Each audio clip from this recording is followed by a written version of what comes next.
right, so our next motion that we're going to cover is what we call external rotation, which is basically this movement out to the side.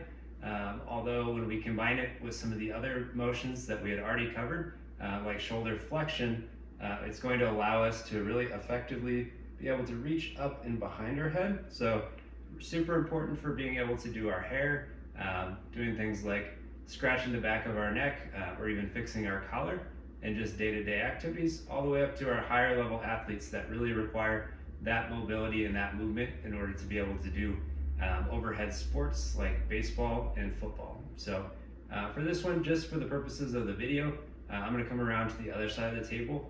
We're going to stretch out the right arm just so that you get a better view of kind of my body positioning while we're doing that, and how we kind of gradually work through that movement in order to ensure the safety of our family member or friend. So again, we're going to search for some feedback on their end based on how that shoulder is feeling, and we're generally going to start in a little bit less of an aggressive position to where the arm is down a little bit closer towards the side, and then kind of work our way out from there as appropriate.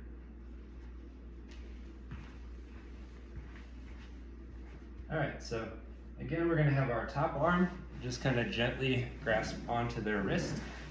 We're going to try and scoot as close as we can, again, for our own backs to support the weight of the arm. And then once you have their elbow just kind of gently resting on your thigh and supported by your bottom hand, you can do just a little bit of a gentle bounce from there. Have your family member or friend go ahead and take a deep breath and just try and do their best to let their arm and the weight of their arm sink down into your bottom hand and your thigh. And again, that's just going to make sure that all the muscles around the shoulder, the neck, all the way down to the elbow are nice and relaxed, and so we're truly getting more passive movement versus having them help to assist in that movement. So again, from there, we're going to start with the elbow and their arm a little bit closer towards their side. We're going to gently start to do a little bit of back and forth movement to where that wrist and that palm are coming out away from the torso or the body.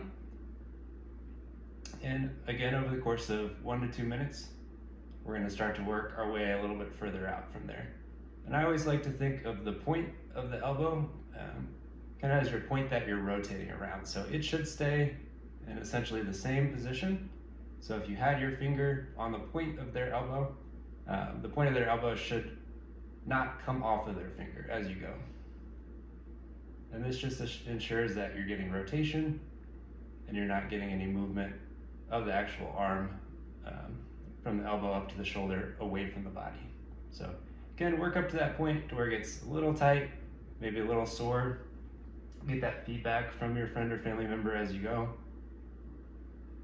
And then you're going to work into a nice little stretch there for a minute or two. Okay. And then we're just going to go ahead and bring their arm back towards their body. If they're comfortable with it, rest it on their stomach.